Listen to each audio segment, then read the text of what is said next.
أشرف إنه ما أنت لو يبعد موقشة شرطة الحين جبريل فدرال في الصومالية هذا الحسن محمد يوفت بالعنون اللي سعودي ومعلومة بين سوين يلا سفر كان عنيس وها أريد ولا تشري سنة كان عن كل شيء مركب ولا تاريخ ولا مش شيء وتري هي الصومالية بر وجه هذا السياسة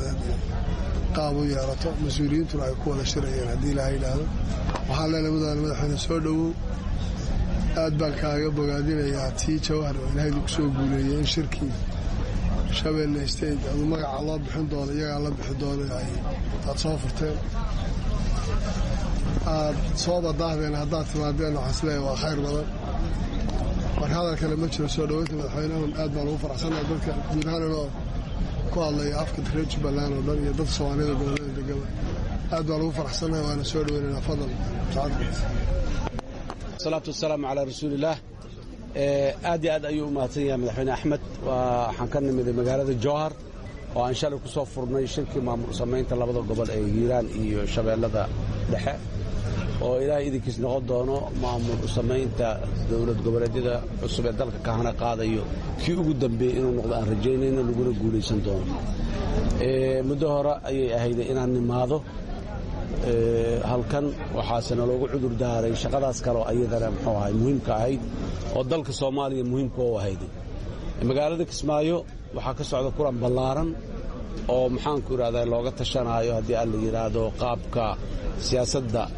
loo wajahayo ama looga gudbaayo 2016 waxa halkan isugu yimid hogaamiyaasha dawlad goboleedyada oo dhan iyo hogaamiyaasha dawladda dhexe ee federaalka ah marka wada tashigaas iyo go'aan gaaristaas ayaan u nimiday shirka muhiimadiisu waa kii hore loogu ballamay bisha January 10keeda hore waa tii loogu ballamay shirkii wada tashiga qaran ee lagu soo gabagabeeyay magaalada Muqdisho maantana kii ugu dambeeyay inuu noqdaan rajaynaynaa oo talo rasmi ah oo ummadda Soomaaliyeed mustaqbalkeeda wax ka tartan ay ka soo baxdo waana muxuu ahayd wax raali la isaga yahay oo Soomaaliya oo dhan ay raali ka wada tahay oo lagu wada qanacsan yahay waaye waxa aan raadinayno aan isugu nimiday kulamo horena aan u galnay marka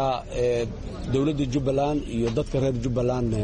waa uga mahad celinaynaa soo dhaweynta iyo martigelinta intaba ay martigeliyeen shirkan maanta halkan isugu keeneen dad aad iyo aad u tiro badan oo Soomaali ah oo aan rabno in ay wada tashigaasi guul ay gaarsiiyaan waana ku rajo weynaa insha Allah inay halkan guul ku soo gabagaboobi doonto oo guul ay ka soo bixi doonto hadii aad iyo aad u mahadsantiin